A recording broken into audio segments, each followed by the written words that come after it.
नमस्ते दोस्तों, मनमोहक हिंदी कहानियाँ चैनल में आप सभी का स्वागत है। आज की हमारी कहानी है आंसुओं की होली। आपको हमारी कहानी पसंद आती है तो वीडियो को लाइक, शेयर एंड चैनल को सब्सक्राइब जरूर कीजिएगा। नामों को बिगाड़ने की प्रथा ना जाने कब चली और कहाँ शुरू हुई। इस संसार व्यापी रोग का पता लगाएं तो ऐतिहासिक संसार में अवश्य ही अपना नाम छोड़ जाएं। पंडित जी का नाम तो श्री विलास था, पर मित्र लोग सिलबिल कहा करते थे। नामों का असर चरित्र पर कुछ न कुछ पड़ जाता है। बेचारे सिलबिल सचमुच ही सिलबिल थे। दफ्तर जा रहे हैं मगर पजामे का नाड़ा नीचे लटक रहा है। सिर पर फेल्ट कैप है पर लंबी सी चुटिया पीछे झांक रही है। अचकनियों बहुत सुंदर है। न जाने उन्हें त्योहारों से क्या चिढ़ थी। दिवाली गुजर जाती पर वह भला मानस कौड़ी हाथ में न लेता, और होली का दिन तो उनकी भीषण परीक्षा का दिन था। 3 दिन वह घर से बाहर न निकलते। घर पर भी काले कपड़े पहने बैठे रहते थे। यार लोग टोह में रहते थे कि कहीं बच्चा फंस जाए, मगर घर में घुसकर तो फौजदारी नहीं की जाती। एक आधा बार फंसे भी, मगर भीगिया पुतिया कर बेदाग निकल गई। लेकिन अब की समस्या बहुत कठिन हो गई थी। शास्त्रों के अनुसार कई वर्ष तक ब्रह्मचर्य का पालन करने के बाद उन्होंने विवाह किया था। ब्रह्मचर्य के परिपक्व होने में जो थोड़ी बहुत कसर रही वह 3 वर्ष के गौने की मुद्दत ने पूरी कर दी। यद्यपि स्त्री से कोई शंका न थी, तथापि वह औरतों को सिर चढ़ाने की हामी न थी। इस मामले में उन्हें अपना वही पुराना धुराना ढंग पसंद था। बीवी को जब कसकर डांट दिया तो उसकी मजाल है कि रंग हाथ से छुए। विपत्ति यह थी कि ससुराल के लोग भी होली मनाने आने वाले थे। पुरानी मसल है, बहन अंदर तो भाई सिकंदर। इन सिकंदरों के आक्रमण से बचने का उन्हें कोई उपाय न सूझता था। मित्र लोग घर में ना जा सकते थे, लेकिन सिकंदरों को कौन रोक सकता है। स्त्री ने आंख फाड़कर कहा, अरे भैया, क्या सचमुच रंग घर ना लाओगे? यह कैसी होली है बाबा? सिलबिल ने त्योरियां चढ़ाकर कहा, बस मैंने एक बार कह दिया और बात दोहराना मुझे पसंद नहीं। घर में रंग नहीं आएगा और ना कोई छुएगा। मुझे कपड़ों पर लाल छींटे देखकर उल्टी आने लगती है। हमारे घर में ऐसी ही होली होती है। स्त्री ने सिर झुकाकर कहा, तो ना लाना रंग संग। मुझे रंग लेकर क्या करना है? जब तुम ही रंग न छुओगे तो मैं कैसे छू सकती हूँ? सिलबिल ने प्रसन्न होकर कहा, निस्संदेह यही साध्वी स्त्री का धर्म है। लेकिन भैया तो आने वाले हैं, वह क्यों मानेंगे? उनके लिए भी मैंने एक उपाय सोच लिया है। उसे सफल बनाना तुम्हारा काम है। मैं बीमार बन जाऊंगा, एक चादर ओढ़कर लेटा रहूंगा। तुम कहना इन्हें ज्वर आ गया, बस चलो छुट्टी हुई। स्त्री ने आंख नचाकर कहा, ए जी, कैसी बातें मुंह से निकालते हो? ज्वर जाए मेरे दुश्मन के घर, यहाँ आए तो मुंह झुलसा दूं निगोड़े का। तो फिर दूसरा उपाय ही क्या है? तुम ऊपर वाली छोटी कोठरी में छिपे रहना, मैं कह दूंगी उन्होंने जो लाभ लिया है। बाहर निकलेंगे तो हवा लग जाएगी। पंडित जी खिल उठे, बस बस यही सबसे अच्छा। आज होली का दिन है, बाहर हाहाकार मचा हुआ है। पुराने जमाने में अबीर और गुलाल के सिवा और कोई रंग न खेला जाता था। अब नीले, हरे, काले सभी रंगों का मेल हो गया है, और इस संगठन से बचना आदमी के लिए तो संभव नहीं। हाँ, देवता बचें। सिलबिल के दोनों साले मोहल्ले भर के मर्दों, औरतों, बच्चों और बूढ़ा का निशाना बने हुए थे। बाहर के दीवान खाने के फर्श, दीवारें, यहाँ तक कि तस्वीरें भी रंग उठी थीं। घर में भी यही हाल था। मोहल्ले की नंदें भला कब मानने लगी थीं, पर नाला तक रंगीन हो गया था। बड़े साले ने पूछा, क्यों री चंपा, क्या सचमुच उनकी तबीयत अच्छी नहीं? खाना खाने भी ना आए? चंपा ने सिर झुकाकर कहा, हाँ भैया, रात ही से पेट में कुछ दर्द होने लगा। डॉक्टर ने हवा में निकलने को मना कर दिया है। जरा देर बाद छोटे साले ने कहा, क्यों जीजी जी, क्या भाई साहब नीचे नहीं आएंगे? ऐसी भी क्या बीमारी है? कहो तो ऊपर जाकर देखाऊं। चंपा ने उसका हाथ पकड़कर कहा, नहीं नहीं, ऊपर मत जाइयो, वह रंग वंग न खेलेंगे। डॉक्टर ने हवा में निकलने को मना कर दिया है। दोनों भाई हाथ मलकर रह गए। सहसा छोटे भाई को एक बात सूझी, जीजा जी के कपड़ों के साथ क्यों ना होली खेलें, वे तो नहीं बीमार हैं। बड़े भाई के मन में यह बात बैठ गई। बहन बेचारी अब क्या करती? सिकंदरों ने कुंजियां उसके हाथ से ली और सिलबिल के सारे कपड़े निकाल निकाल कर रंग डाले, रुमाल तक ना छोड़ा। जब चंपा ने उन कपड़ों को आंगन में अलगनी पर सूखने को डाल दिया तो ऐसा जान पड़ा मानो किसी रंग रेज ने ब्याह के जोड़े रंगे हों। सिलबिल ऊपर बैठे बैठे यह तमाशा देख रहे थे, पर जवान न खोलते थे। छाती पर सांप सा लौट रहा था। सारे कपड़े खराब हो गए, दफ्तर जाने को भी कुछ न बचा। इन दुष्टों को मेरे कपड़ों से न जाने क्या बैर था। घर में नाना प्रकार के स्वादिष्ट व्यंजन बन रहे थे। मोहल्ले की एक ब्राह्मणी के साथ चंपा भी जुटी हुई थी। दोनों भाई और कई अन्य सज्जन आंगन में भोजन करने बैठे तो बड़े साले ने चंपा से पूछा, कुछ उनके लिए भी खिचड़ी विचड़ी बनाई है? पूरियां तो बेचारे आज खा ना सकेंगे। चंपा ने कहा, अभी तो नहीं बनाई, अब बना लूँगी। वाहरी तेरी अक्ल, अभी तक तुझे इतनी फिक्र नहीं कि वह बेचारे खाएंगे क्या?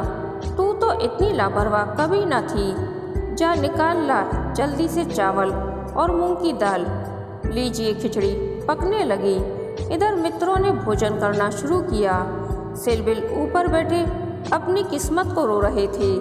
उन्हें इस सारी विपत्ति का एक ही कारण मालूम होता था, विवाह। चंपा न आती तो ये साले क्यों आते, कपड़े क्यों खराब होते, होली के दिन मूंग की खिचड़ी क्यों खाने को मिलती। मगर अब पछताने से क्या होता है। जितनी देर में लोगों ने भोजन किया उतनी देर में खिचड़ी तैयार हो गई। बड़े साले ने खुद चंपा को ऊपर भेजा कि खिचड़ी की थाली ऊपर दे आई। सिलबिल ने थाली की ओर कुपित नेत्रों से देखकर कहा, इसे मेरे सामने से हटा ले जाए। क्या आज उपवास ही करोगे? तुम्हारी यही इच्छा है तो यही सही। मैंने क्या किया, सवेरे से जुटी हुई हूँ।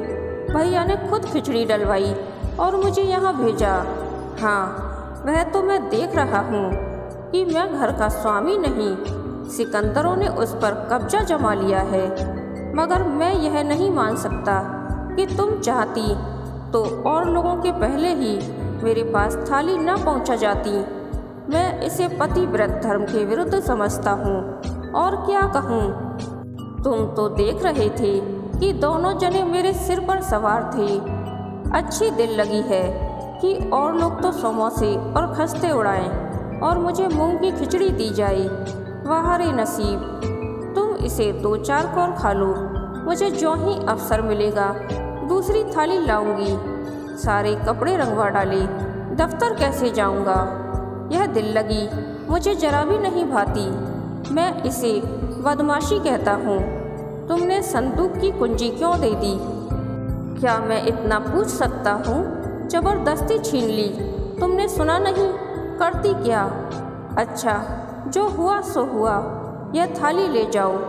धर्म समझना तो दूसरी थाली लाना, नहीं तो आज व्रत ही सही। एकाएक पैरों की आहट पाकर सिलबिल ने सामने देखा तो दोनों साले आ रहे हैं। उन्हें देखते ही बेचारे ने मुंह बना लिया, चादर से शरीर ढक लिया और कराहने लगे। बड़े साले ने कहा, कहिए कैसी तबीयत है? थोड़ी सी खिचड़ी खा लीजिए। सिलबिल ने मुंह बनाकर कहा, अभी तो कुछ खाने की इच्छा नहीं है। नहीं, उपवास करना तो हानिकारक होगा। खिचड़ी खा लीजिए। बेचारे सिलबिल ने मन में इन दोनों शैतानों को खूब कोसा। और विष की भांति खिचड़ी कंठ के नीचे उतारी। आज होली के दिन खिचड़ी ही भाग्य में लिखी थी। जब तक सारी खिचड़ी समाप्त न हो गई, दोनों वहां डटे रहे, मानो जेल के अधिकारी किसी अनशन व्रतधारी कैदी को भोजन करा रहे हों। चारे को ठूस ठूस कर खिचड़ी खानी पड़ी। पकवानों के लिए गुंजाइश ही न रही। 10 बजे रात को चंपा उत्तम पदार्थों का थाल लिए पतिदेव के पास पहुंची। महाशय मन ही मन झुंझला रहे थे। भाइयों के सामने मेरी परवाह कौन करता है। न जाने कहाँ से दोनों शैतान फट पड़े। दिन भर उपवास कराया और अभी तक भोजन का कहीं पता नहीं। बारे चंपा को थाल लाते देखकर कुछ अग्नि शांत हुई। बोले, अब तो बहुत सवेरा है, 1-2 घंटे बाद क्यों न आई। चंपा ने सामने थाली रखकर कहा, तुम तो न हारी ही न मानती हो न जीती। अब आखिर ये 2 मेहमान आए हुए हैं, इनकी सेवा सत्कार न करूं तो भी तो काम नहीं चलता। तुम्ही को बुरा लगेगा। कौन रोज आएंगे। ईश्वर ना करे कि रोज आए। यहाँ तो एक ही दिन में बधिया बैठ गई। थाल की सुगंध में तरबतर चीजें देखकर सहसा पंडित जी के मुखारविंद पर मुस्कान की लाली दौड़ गई। एक एक चीज खाते थे और चंपा को सराहते थे। सच कहता हूँ चंपा, मैंने ऐसी चीजें कभी नहीं खाई थीं। हलवाई साला क्या बनाएगा। जी चाहता है कुछ इनाम दूं। तुम मुझे बना रहे हो। क्या करूं। जैसा बनाना आता है बना लाई। नहीं जी, सच कह रहा हूँ। मेरी तो आत्मा तक तृप्त हो गई। आज मुझे ज्ञात हुआ कि भोजन का संबंध उदर से इतना नहीं जितना आत्मा से है। बतलाओ क्या इनाम दूं। जो मांगूं वह दोगे। दूंगा। जनेऊ की कसम खाकर कहता हूँ। ना दो तो मेरी बात जाए। कहता हूँ भाई, अब कैसे कहूँ। क्या लिखा पढ़ा कर दूँ। अच्छा तो मांगती हूँ, मुझे अपने साथ होली खेलने दो। पंडित जी का रंग उड़ गया। आंखें फाड़कर बोले, होली खेलने दूँ। मैं तो होली खेलता नहीं, कभी नहीं खेला। होली खेलना होता तो घर में छिपकर क्यों बैठता। और के साथ मत खेलो, लेकिन मेरे साथ तो खेलना ही पड़ेगा। यह मेरे नियम के विरुद्ध है। जिस चीज़ को अपने घर में उचित समझूं, उसे किस न्याय से घर के बाहर अनुचित समझूं। सोचो। चंपा ने सिर नीचा करके कहा, घर में ऐसी कितनी बातें उचित समझते हो जो घर के बाहर करना अनुचित ही नहीं पाप भी है। पंडित जी झेंपते हुए बोले, अच्छा भाई, तुम जीती, मैं हारा। अब मैं तुमसे यही दान मांगता हूँ। पहले मेरा पुरस्कार दे दो, पीछे मुझसे दान मांगना। यह कहते हुए चंपा ने लोटे का रंग उठा लिया और पंडित जी को सिर से पांव तक नहला दिया। जब तक वह उठकर भागे, उसने मुट्ठी भर गुलाल लेकर सारे मुंह में पोत दिया। पंडित जी रोनी सूरत बनाकर बोले, अभी और कसर बाकी हो तो वह भी पूरी कर लो। मैं जानता था कि तुम मेरी आस्तीन का सांप बनोगी। अब और कुछ रंग बाकी नहीं रहा। चंपा ने पति के मुख की ओर देखा तो उस पर मनोवेदना का गहरा रंग झलक रहा था। पछताकर बोली, क्या तुम सचमुच बुरा मान गए हो। मैं तो समझती थी कि तुम केवल मुझे चिढ़ा रहे हो। श्री विलास ने कांपते हुए स्वर में कहा, नहीं चंपा, मुझे बुरा नहीं लगा। हाँ, तुमने मुझे उस कर्तव्य की याद दिला दी जो मैं अपनी कायरता के कारण भुला बैठा था। वह सामने जो चित्र देख रही हो मेरे परम मित्र मनहर नाथ का है, जो अब संसार में नहीं है। तुमसे क्या कहूँ, कितना सरस, कितना भावुक, कितना साहसी आदमी था।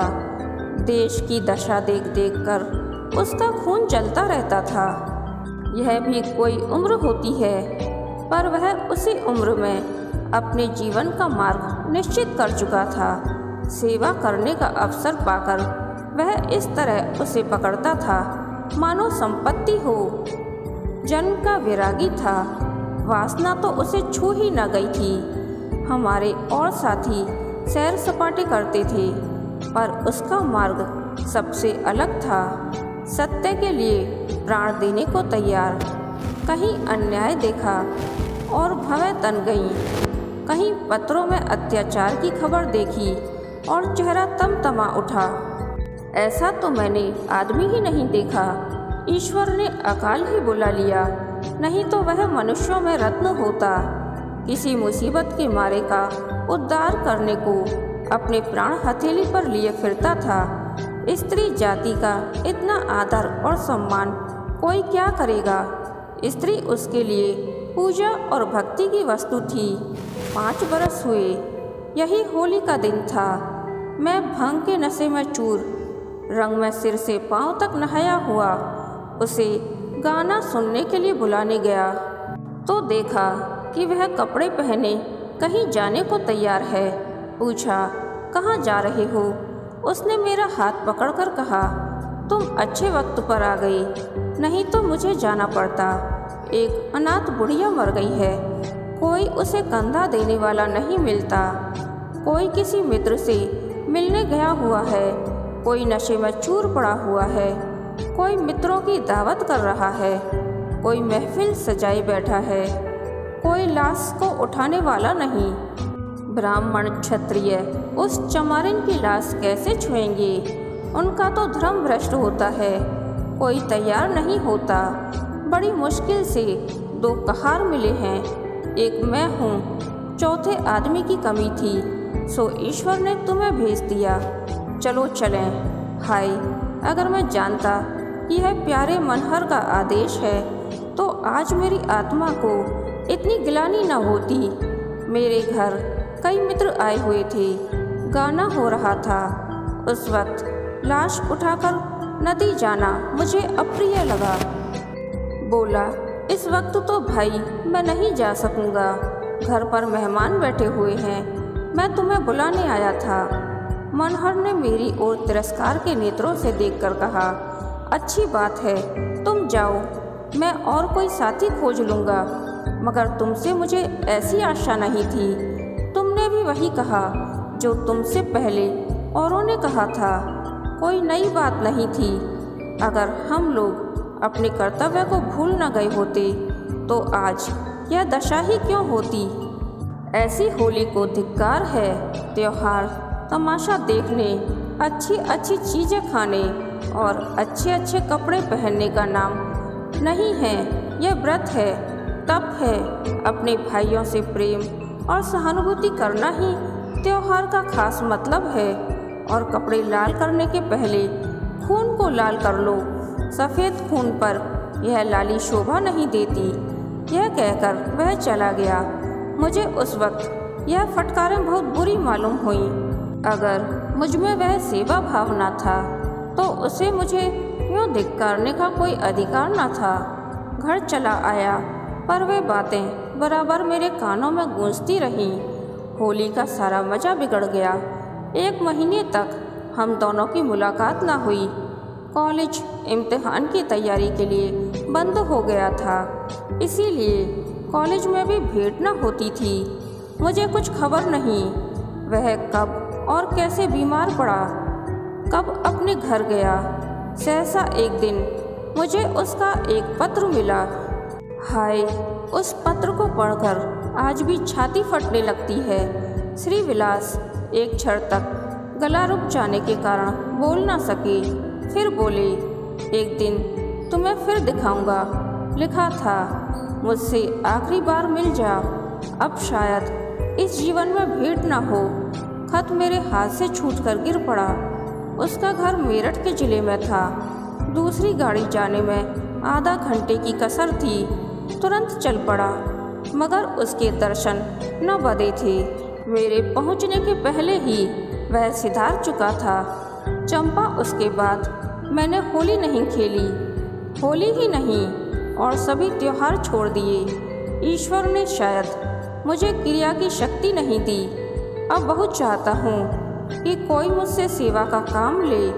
खुद आगे नहीं बढ़ सकता, लेकिन पीछे चलने को तैयार हूँ। पर मुझसे कोई काम लेने वाला भी नहीं। लेकिन आज वह रंग डालकर तुमने मुझे उस धिक्कार की याद दिला दी। ईश्वर मुझे ऐसी शक्ति दे कि मैं मन में ही नहीं कर्म में भी मनहर बनूं।